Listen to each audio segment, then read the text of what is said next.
अग्नया याहि वीते गृणानो हव्यदातये निहोता सत्सेवर्षि। ओम स्वादिष्टया मदिष्टया पवस्व सोम धारया इंद्राय पात्वे सुत। ओम सभी को सादर नमस्ते। यज्ञ के विषय में हम चर्चा कर रहे थे।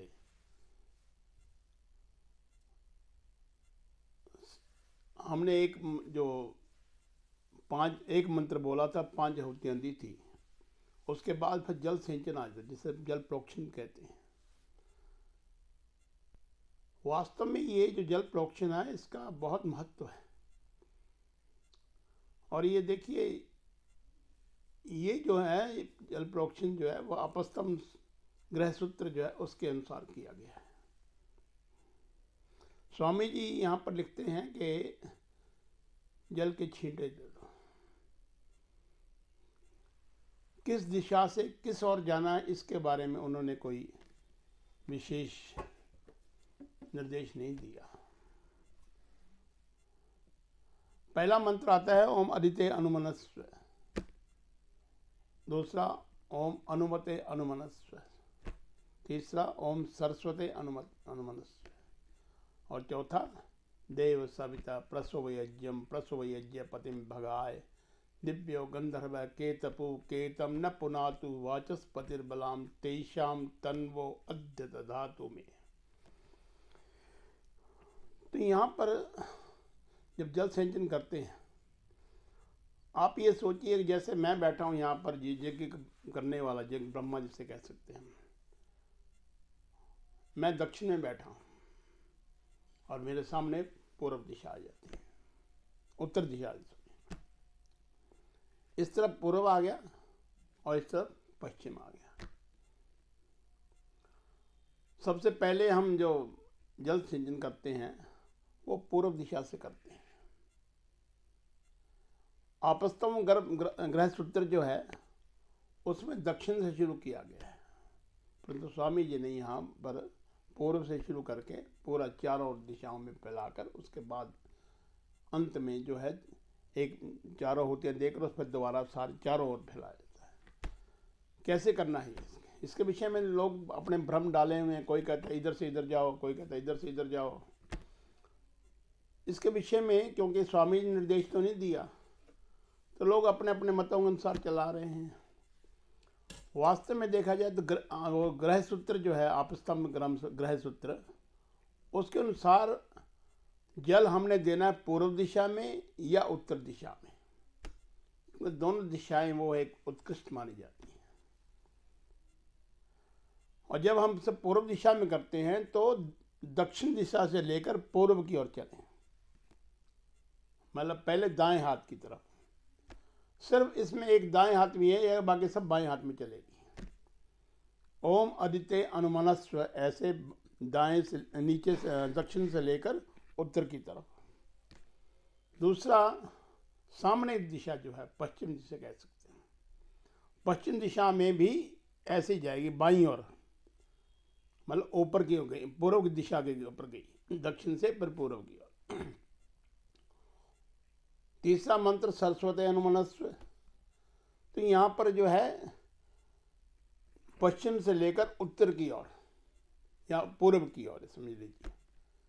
तो दोनों मतलब हर दिशा से ये पूर्व या उत्तर में ही जल सिंचन करना है। इस प्रकार से हम समझ लीजिए कि ये दिशा छोड़ दी, बाकी तीनों में पूरा का पूरा आ जाता है। दूसरी बार जब जल करते हैं हम, तो यहाँ से उसके बाद जो दक्षिण में बैठा हुआ है वहाँ से शुरू करते हैं। परंतु ये जो ग्रह सूत्र है वो कह रहा है नहीं, आप पूर्व से शुरू कीजिए, जहाँ से शुरू किया था वहीं से शुरू कीजिए और वहाँ से चलते हुए चारों दिशाओं में घुमा दीजिए। देव सविता प्रसवयज्ञम, ये मंत्र बोला जाता है। तो इस प्रकार से हम जब चलते हैं तो यहाँ दिशा से क्या, यहाँ से चले ऊपर दक्षिण से लेकर, हाँ सॉरी, पूर्व से लेकर इधर दक्षिण में आ जाओ, फिर इधर सारा पूर्व ये पश्चिम की तरफ, फिर उत्तर की तरफ, फिर पूर्व की तरफ। तो इस प्रकार से ये जल पंक्ति जो है वो पहली बार जो आएगी 3 में आएगी, दूसरी बार 4 में आ जाएगी। कहने का तात्पर्य यहाँ पर ये है कि जिस प्रकार से हम जल सिंचन करते हैं तो जो विधि विधान दिया उस अनुसार किया जाए, और जो अपने अनुसार अपने मर्जी से कर रहे हैं तो वो तो एक गलत दिशा है। ग्रह सूत्र जो बनाया हुआ आप स्तंभ का, उसको फॉलो करें। पहला मंत्र है अदिति अनुमनस्व स्वाहा। क्या अर्थ है इसका? अदिति, वो जो अदिति है वो हमारे यज्ञ का अनुमोदन करे। अब अदिति का क्या अर्थ है? अदिति जो है आदि देवत, जो देखिए 2-3 चीजें होती हैं, आदि भौतिक, आदि देवत और आदि आध्यात्मिक। आदि देवत जो है उसमें प्राची की उषा जो है, सुबह प्रातःकाल जब उठते हैं सबसे पहले जो प्राची दिशा में, जो पूर्व की दिशा में जो उषा निकलती है सूर्य उदय होने से पहले, क्योंकि वो यज्ञ को प्रेरित करती है, इसलिए उसका नाम भी अदिति है। तो वो हमें प्रेरित करके हमें अनुमोदन करे, उसका एक द्वितीय बनता है।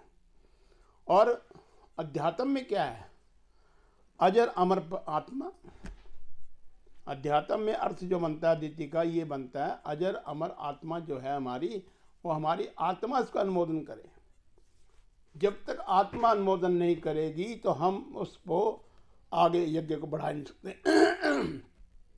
क्योंकि आत्मा यदि हमारी मानती है कि हम आहुति देते हैं, क्या कहते हैं, उद्बुद्धे स्वाग्ने, किसको जगा रहे हैं?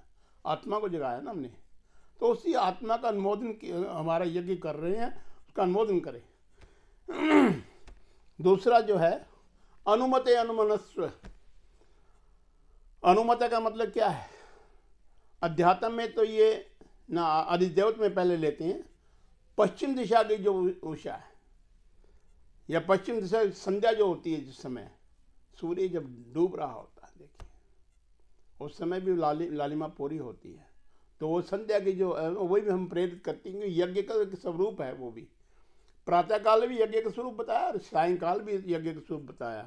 तो ये इस यज्ञ के स्वरूप को प्रेरणा देने के लिए हम उसमें कहते हैं आदि देवत में कि जो हमारी पश्चिम ये संध्या है उसी प्रकार से हमें अनुमोदन करेगी।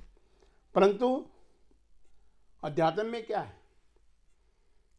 चिंतन मनन करने के लिए हमारा मन और बुद्धि, जब तक हमारा मन और बुद्धि इसका अनुमोदन नहीं करते हम किसी कार्य को नहीं कर सकते। मन सा वाचा कर्मणा, मन से पहले सोचते हैं, फिर वाणी से बोलते हैं, फिर हम कर्म से करते हैं। तो हमारी कौन सी बुद्धि पहले सब आती है। मन बुद्धि को प्रेरित करता है कि ये काम कीजिए, क्योंकि मन ने सोच लिया, विचार लिया। अब उसको बुद्धि जो है वो उसका डिसीजन देती है, फैसला करती है कि क्या हमने करना क्या नहीं करना। तो यहाँ पर ये प्रार्थना की परमपिता परमात्मा से कि हमारी जो बुद्धि है, हमारा जो मन है, उसका अनुमोदन करे, किसका? यज्ञ का। तभी हम यज्ञ कर सकते हैं। और तीसरा ओम सरस्वती अनुमनस्व। तो यहाँ पर सरस्वती जो है वो उत्तरायण के सूर्य प्रभा जो आदिदेव में आता है। उत्तरायण जब होता है सूर्य पूरा का पूरा उसकी प्रभा देखिए उस समय, तो वो भी यज्ञ को प्रेरित कर रहे कि ज्वालाएं जब भटकती पूरी की पूरी फैलती हैं, जब ज्वालाएं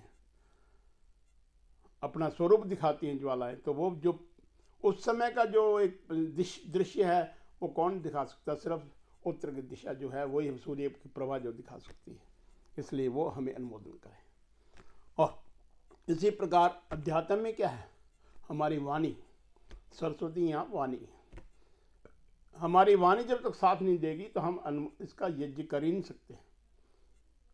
मन से विचार किया, बुद्धि निश्चय किया, तब जाकर वाणी हमारी बोलती है। और वाणी के साथ जब मंत्र को उच्चारण करते हैं, यज्ञ के मंत्रों से आहुतियाँ जब देते हैं, तो हम यज्ञ का अनुमोदन करने के लिए प्रार्थना करके, हे परमपिता परमात्मा हमारे इस वाणी को भी ऐसा बनाइए कि हम ये यज्ञ का अनुमोदन करें। और उसके बाद सूर्य जो है असल में आदिदेवत में जो है वो सूर्य है। किसका? सविता का। देखिए 3 चीजें पहले आ चुकी हैं, 3 मतलब ये अलग अलग दिशाएं हमने दी थी। आदित्य अनुमनस्व, अनुमते अनुमनस्व, सरस्वती अनुमनस्व। और फिर आगे क्या मंत्र आता है? ओम देव सविता प्रसो यज्ञम। सविता कौन है? ये सांपर। आदि भौतिक में तो सूर्य है, और अध्यात्म में क्या है? और परमपिता परमेश्वर। तो हम परमपिता परमात्मा से प्रार्थना कर रहे हैं, उस परमपिता जो प्रेरक हमारा है उससे प्रार्थना करते हैं कि देव सविता प्रसो यज्ञम, इस यज्ञ को आप बढ़ाइए। प्रसो यज्ञम, यज्ञ को प्रेरित करें। प्रसो यज्ञपति, तो यहाँ पर वो यज्ञपति जो कौन है? यजमान जो है उसको प्रेरित कीजिए। देव सविता प्रसो यज्ञम प्रसो। और आगे कहा है भगाए।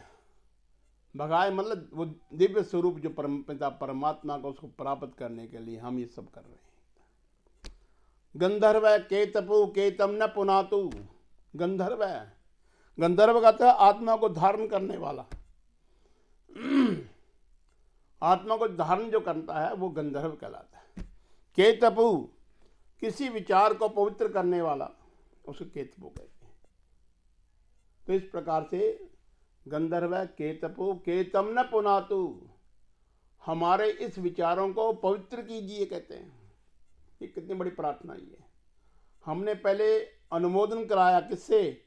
अपनी बुद्धि से कराया, अपने मन से कराया, अपने वाणी से कराया, अपने आत्मा से कराया। और फिर कहते हैं परमपिता परमात्मा इस यज्ञ को संपूर्ण करने के लिए आप हमें प्रेरित कीजिए, हमारी बुद्धियों को प्रेरित कीजिए।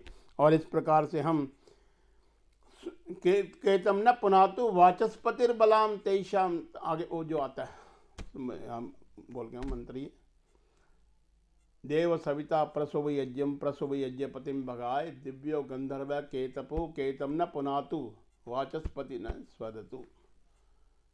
यहाँ स्वदतु का अर्थ जो है यज्ञ को अनुमोदन करना है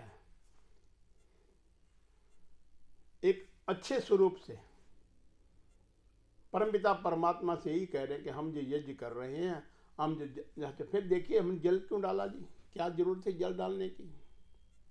जल डालना इसलिए आवश्यक है क्योंकि अग्नि तत्व और सोम तत्व, इन दोनों का समन्वय होना बहुत जरूरी है।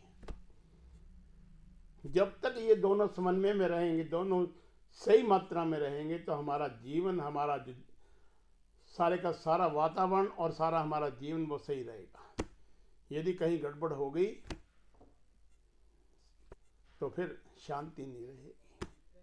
शांति का अर्थ क्या होता है? यही होता है ना कि सब चीज का समन्वय होना जरूरी है। यहाँ अग्नि तत्व भी जरूरी है और सोम तत्व भी जरूरी है। तो हमने इस अग्नि देखिए प्रज्वलित हो रही है पूरी की पूरी, और उस अग्नि में जब हम और डाल रहे हैं आहुतियाँ तो और प्रज्वलित हो जाएगी। उसके चारों पर जल डाल देते हैं। जल डालने से क्या होता है? एक तो टेम्परेचर थोड़ा सा डाउन आ जाएगा, साइंटिफिक बात करें तो।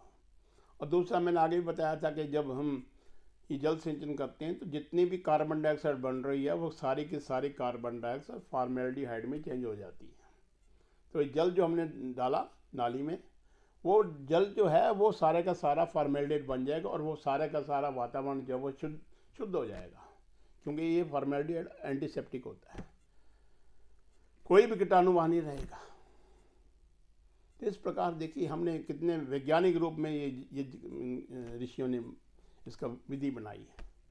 तो और दूसरी बात एक और देखिए, यदि हम उसको एक प्रकृति के रूप में देखें तो क्या है, हमारा जो पृथ्वी है वो सारे के सारे जल से ही घिरी हुई है। पृथ्वी पर हम हवन कर रहे हैं ना, पृष्ठे अग्नि, जब अग्नि रखते हैं हम तो यही कहते हैं ना। तो इसका मतलब ये हुआ कि जो जिस प्रकार से पृथ्वी के चारों ओर जल है उसी प्रकार से हमने जल डाल दिया है। तो ये सारे का सारा हमने एक रूप ले दिया और उस प्रतीक बना लिया उसका। और सबसे बड़ी बात कि ये दोनों तत्वों को समझाने के लिए कि अग्नि तत्व भी जरूरी है। हम आहुति देते हैं अग्नाय स्वाहा सोमाय स्वाहा, तो इसलिए देते हैं आहुति कि दोनों समन्वय बना रहे। और फिर कहते हैं प्रजापति स्वाहा इंद्राय स्वाहा। तो इस प्रकार से हम उसको आहुति दे रहे हैं। हमने जब जल सिंचन कर लिया, जल सिंचन के बाद फिर उसके बाद हम जो आगे मंत्र चलते हैं, वो जो मंत्र चल रहे हैं वो लोगों ने अपने अपने क्योंकि विचार होते हैं। कोई पहले दैनिक यज्ञ करना चाहता है, कोई ये अष्टाहुति अजय होते देते हैं। तो इस प्रकार से वो अलग प्रथा है वो अपनी। मैं चाहूँगा कि कभी समाज के जितने भी उच्च संस्थाएं हैं, चाहे वो सार्वदेशिक हो चाहे वो प्रतिनिधि सभाएं हों, एक फैसला करें कि हमारा प्रोसीजर क्या होना चाहिए, हमारा रास्ता क्या होना चाहिए। कि हम कोई कुछ कर रहा है, कोई कुछ कर रहा है, कभी हम जल इधर डाल रहे हैं, कभी हम पहले दैनिक कर रहे हैं, फिर दूसरा ब्रह्म बृहत कर रहे हैं। तो इस प्रकार से ये हमें सोचना चाहिए, इस विचार करना चाहिए कि हमें किस प्रकार से यज्ञ करना चाहिए। मेरी प्रार्थना है जो कुछ सुन रहे हैं कि सभी का एक ही उद्देश्य होना चाहिए, जिस प्रकार से एक नियम बना लिया जाए। स्वामी जी ने नियम नहीं बनाए, क्योंकि स्वामी जी तो एक ये कहते यज्ञ कर रहे हैं, तो उनके ऐसा आया नहीं कि कभी ऐसा विचार भी हो सकता है कि लोग अलग अलग तरीके से बनाएंगे। परंतु एक फैसला कर ले, चाहे संस्कार विधि से देख ले वो, चाहे वो किसी अन्य ग्रंथ से देख लें। संस्कार विधि, क्योंकि उन्होंने हर यज्ञ के बारे में संस्कार विधि के बारे में विषय में लिखा हुआ है। तो इस प्रकार से हम ये यज्ञ कर रहे हैं, तो इन यज्ञ को करना चाहिए। तो आज हम इसी विषय पर बात कर रहे हैं कि हम जल सिंचन करते हैं। आम लोगों पर ये विश्वास नहीं होता कि हम कैसे करें, क्या करें। हमारे अपने समाजों में बहुत डिफरेंस आते हैं। तो इसको एक प्रथा बनानी चाहिए कि जो सूत्र बनाया हुआ है उस सूत्र के अनुसार चलिए, उसी प्रकार जल सिंचन कीजिए, ताकि कोई ऐसी इसमें के डिफरेंस ना आ जाए। इस प्रकार से हम यज्ञ करेंगे तो हमारा यज्ञ भी सात्विक होगा और हमारी परंपराएं भी ठीक चलेंगी। आज के लिए इतना ही बहुत है। बहुत बहुत धन्यवाद। ओम शांति शांति शांति।